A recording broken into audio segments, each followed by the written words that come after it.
They had been planning this for more than a year, Amelia continued, opening the folder to reveal documents that made me feel sick to my stomach.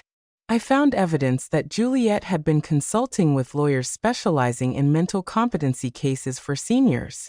They had a detailed plan to legally declare you incompetent and gain control over all your properties.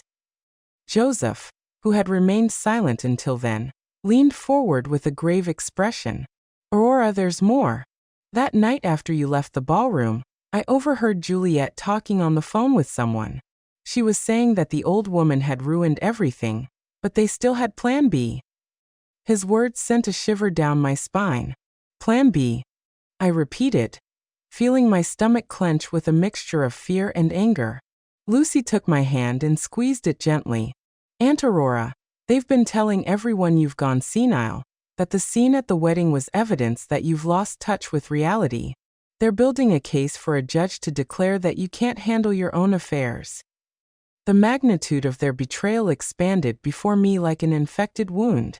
It wasn't enough to have publicly humiliated me, to have planned to strip me of my home, to have conspired against me for months.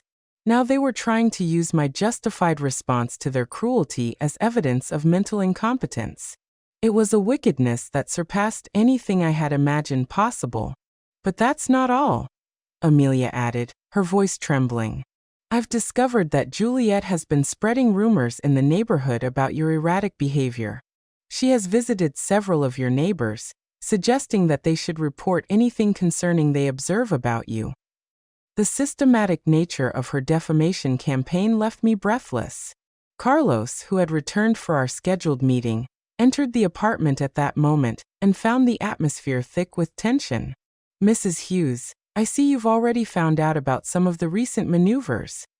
His expression was more serious than I had ever seen it. I have some additional news that confirms what your friends have discovered. Ethan filed a preliminary petition yesterday, Carlos said, pulling documents from his own folder.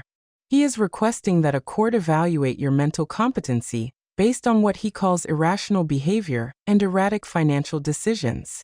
He has provided sworn statements from several witnesses who were present at the wedding.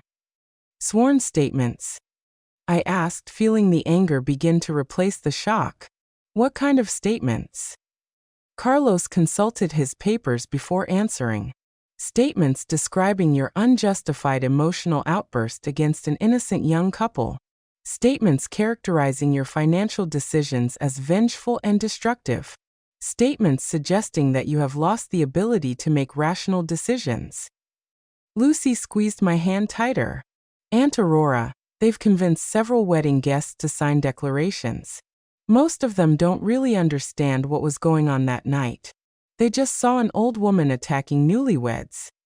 Her voice contained all the frustration of someone who had seen the truth, but felt powerless to make it prevail. But we have good news too. Joseph intervened with a smile that contrasted dramatically with the gravity of the situation. It turns out there are more people on your side than they imagine. He took out his own cell phone and showed me a screen that left me stunned. Joseph, what is this? I asked, looking at what appeared to be a social media video with thousands of views. Aurora, remember that several guests were recording that night?